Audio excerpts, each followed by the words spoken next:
हमारा आज का विषय है साझा कोष, पारस्परिक निधि या म्यूचुअल फंड्स। म्यूचुअल फंड्स या पारस्परिक निधि एक प्रकार का सामूहिक निवेश होता है। निवेशकों के समूह मिलकर स्टॉक, अल्प अवधि के निवेश या अन्य प्रतिभूतियों में निवेश करते हैं। म्यूचुअल फंड में एक फंड प्रबंधक होता है जो फंड के धन को निवेश करने का निर्णय लेता है और लाभ तथा हानि का हिसाब रखता है। कोष के निवेश से हुई लाभ को निवेशकों में बांट दिया जाता है। स्टॉक बाजार की पर्याप्त जानकारी न होने पर भी निवेश की इच्छा रखने वालों के लिए यह एक अच्छा व आसान निवेश का एक तरीका होता है। म्यूचुअल फंड संचालक सभी निवेशकों की निवेश राशि को एकत्रित करते हैं और उनसे कुछ सुविधा शुल्क भी लेते हैं। फिर इस राशि को निवेशकों के लिए बाजार में निवेश करते हैं। इस निवेश का फ़ायदा यह है कि निवेशक को इस बात की चिंता करने की ज़रूरत नहीं होती कि आप कब शेयर खरीदें या बेचें, क्योंकि यह चिंता फंड मैनेजर की होती है। साझा कोष या पारस्परिक निधि को इस प्रकार से परिभाषित किया गया है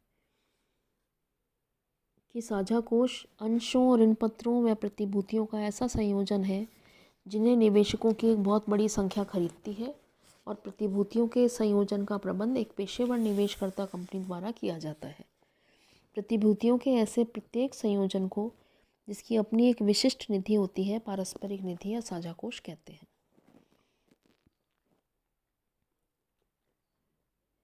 पारस्परिक निधि एक सेबी के अनुसार पारस्परिक निधि एक प्रायोजक द्वारा प्रन्यास के रूप में स्थापित निधि है जिनका उद्देश्य प्रन्यासियों के माध्यम से प्रतिभूतियों में निवेश हेतु इस नियमन के अधीन या अधिक योजनाओं के अंतर्गत जनता में इकाइयों के विक्रय के माध्यम से धन जुटाना है।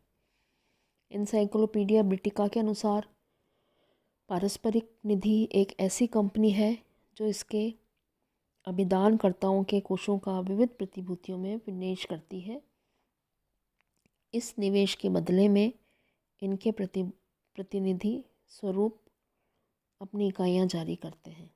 यह कंपनी अपने शुद्ध अस्थि मूल्यों पर निरंतर नवीन अंश या इकाइयाँ प्रस्तावित करती है। इस प्रकार म्यूचुअल फंड का संचालन एक ऐसी निवेशकर्ता कंपनी द्वारा किया जाता है जो जनता को अपनी प्रतिभूतियाँ या इकाई बेचकर धन जुटाती है और इस धन का अन्य प्रतिभूतियों में निवेश करती है। तो ये तो एक परिभाषा हुई म्यूचुअल फंड की, जिसमें म्यूचुअल फंड के अर्थ को कई अलग अलग शब्दकोशों और अर्थशास्त्रियों के हिसाब से परिभाषित किया गया है। पारस्परिक निधि या साझा कोष की कुछ प्रमुख विशेषताएं हैं। इन विशेषताओं में पहली विशेषता है कि निवेशकर्ता कंपनी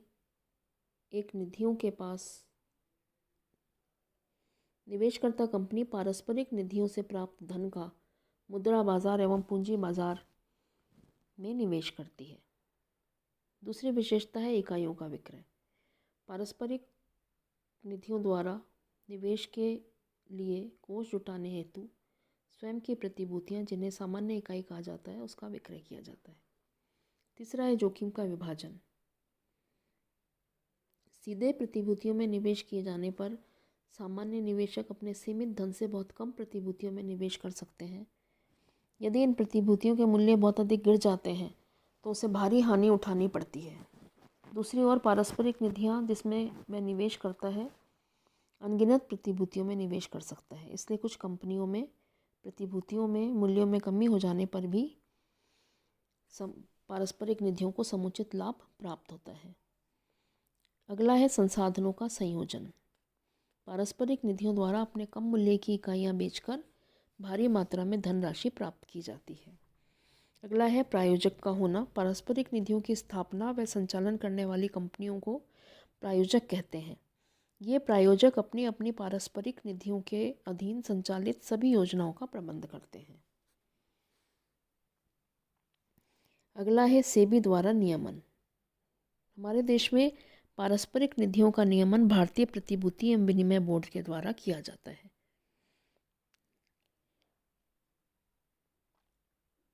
अगली विशेषता है विभिन्न प्रकारों की विविधता। ये म्यूचुअल फंड कई प्रकार के होते हैं, जैसे वृद्धि निधियाँ, आय निधियाँ, तरलता निधियाँ, मुद्रा बाजार निधियाँ, संतुलित निधियाँ, खुला सिरा निधियाँ, बंद सिरा निधियाँ।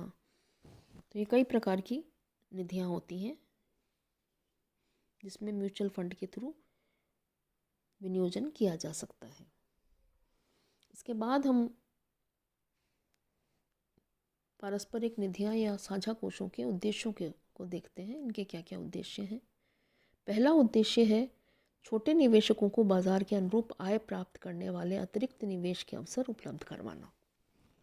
दूसरा है मुद्रा बाजार विलेखों के वित्तीयन द्वारा सरकारी एवं अर्ध सरकारी प्रतिभूतियाँ खरीदकर ऋण संबंधी आवश्यकता पूरी करना। तीसरा है मुद्रा बाजार की पर्याप्त तरलता प्रदान करना। चौथा है ऐसे छोटे निवेशकों को मुद्रा बाजार में निवेश के अवसर उपलब्ध करवाना जो अपने सीमित साधनों के कारण अन्यथा मुद्रा बाजार में निवेश नहीं कर पाते।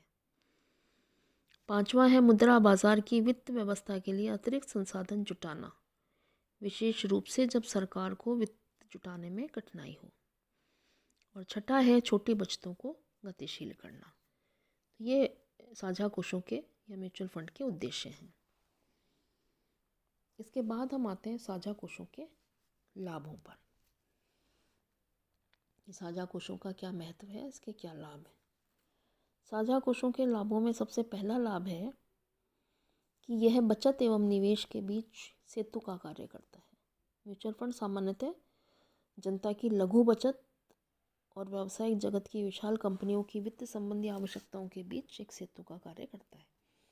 दूसरा है जोखिम का फैलाव। निर्गमित प्रतिभूतियों में निवेश अत्यंत जोखिमपूर्ण कार्य है, लेकिन पारस्परिक निधियों में निवेश से यह जोखिम कम हो जाता है। सामान्य निवेशकर्ता के पास सीमित मात्रा में धन होने से वह इतनी विविधतापूर्ण प्रतिभूतियों में निवेश नहीं कर सकता जितना कि साझा कोष के माध्यम से कर सकता है। अगला है दक्षतापूर्ण पेशेवर प्रबंध। म्यूचुअल फंड का प्रबंध स्कंद बाजार में निवेश की गहरी समझ रखने वाले पेशेवर विशेषज्ञों द्वारा किया जाता है। इस प्रकार जो निवेशक पारस्परिक निधियों में निवेश करते हैं उन्हें पेशेवर दक्षता का भी समुचित लाभ होता है। अगला बिंदु है निवेश में वृद्धि। निवेश में सतत परिभ्रमण से म्यूचुअल फंड अपने शुद्ध आस्ति मूल्य या नेट असेट वैल्यू में वृद्धि करते हैं। इससे निवेश में वृद्धि होती है। अगला है विदेशी पूंजी आकृष्ट करना। पारस्परिक निधि केवल घरेलू मुद्रा में ही पूंजी नहीं जुटाती हैं, वरना बल्कि वो विदेशी निवेशकों को भी अपनी योजना व इकाइयाँ प्रस्तावित करती हैं। अगला है कोषों की सुरक्षा। म्यूचुअल फंड का भारतीय प्रतिभूतियों एवं विनिमय मंडल द्वारा नियमन व निरीक्षण किया जाता है। सेबी ने निवेशकों की सुरक्षा के लिए दिशा निर्देशों में प्रावधान किए हैं, जिससे निवेशकों के धन की सुरक्षा रहती है। अगला है निवेश में तरलता। म्यूचुअल फंड की इकाइयाँ स्कंद विनिमय बाजार में खरीदी बेची जा सकती हैं अथवा उन्हें पारस्परिक निधियों द्वारा भी वापस खरीदा जाता है। इसलिए पारस्परिक निधियों की इकाइयों में निवेश तरल निवेश माना जाता है, क्योंकि निवेशक जब चाहे अपने निवेश की राशि पुनः प्राप्त कर लेता है। अगला बिंदु है निवेश में परिभ्रमणशीलता।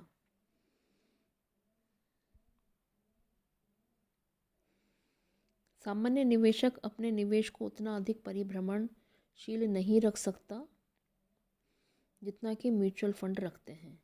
प्रतिभूतियों से निवेश पर अधिकतम लाभ अर्जित करने के लिए प्रतिभूतियों के मूल्य में उतार चढ़ाव के पूर्वानुमान के साथ जल्दी जल्दी उनमें परिवर्तन आवश्यक है। प्रतिदिन जिन प्रतिभूतियों के बाजार मूल्य घटने वाले होते हैं उनका विक्रय एवं जिनका मूल्य चढ़ने वाला होता है उनका क्रय करके ही लाभ को अधिकतम बनाया जा सकता है। इसके बाद निश्चित आवंटन, बड़ी मात्रा में लेन देन, स्थायित्व में योगदान, ये सब म्यूचुअल फंड के लाभ एवं महत्व हैं। म्यूचुअल फंड की कुछ हानियाँ भी हैं। लाभ अधिक हैं, हानियाँ कुछ कम हैं, लेकिन फिर भी कुछ हानियाँ इसकी देखने में आई हैं। जैसे निवेश में थोड़ा जोखिम रहता है, तरलता में अपेक्षाकृत कमी रहती है, कई बार सूचनाओं की कमियों, पर्याप्त सूचनाओं का अभाव होता है, बड़े निवेशकों की इसमें अरुचि दिखाई देती है। म्यूचुअल फंड्स में छोटे निवेशकों के लिए ये ज़्यादा उपयुक्त है। इसके बाद हम देखते हैं साझा कोष कितने प्रकार के होते हैं। साझा कोष कई प्रकार के हैं, जो इस प्रकार हैं: स्कंद निधियाँ, बॉन्ड निधियाँ, संतुलित निधियाँ, मुक्त म्यूचुअल फंड, निर्धारित अवधि निधियाँ और मुद्रा बाजार म्यूचुअल फंड।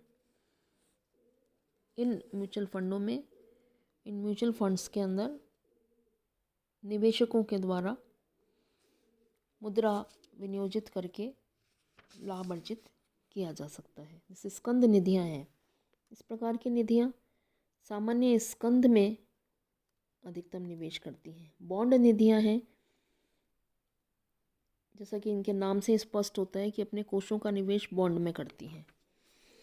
संतुलित निधियाँ हैं, वो बॉन्ड, ऋण पत्र, प्रेफरेंस शेयर, इन सब में संतुलित बैलेंस बिठाकर निवेश करती हैं।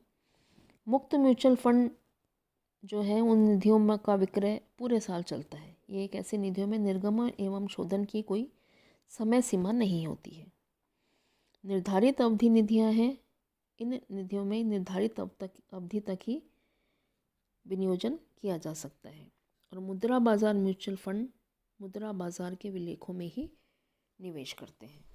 तो इस प्रकार से ये म्यूचुअल फंड्स हैं, जिन म्यूचुअल फंड्स के माध्यम से निवेशकों के द्वारा विनियोजन किया जा सकता है।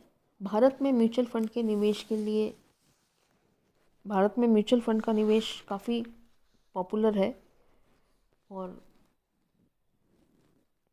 बाज़ार में काफ़ी मात्रा में इसमें से निवेश किया जाता है। म्यूचुअल फंड की शुरुआत भारत में यूनिट ट्रस्ट ऑफ इंडिया की स्थापना से हुई थी, जो अभी भी भारत में एक अग्रणी म्यूचुअल फंड है। इसके अलावा और बहुत सारे म्यूचुअल फंड स्थापित हैं, जिनके माध्यम से जैसे LIC, GIC ने भी अपने फंड शुरू किए।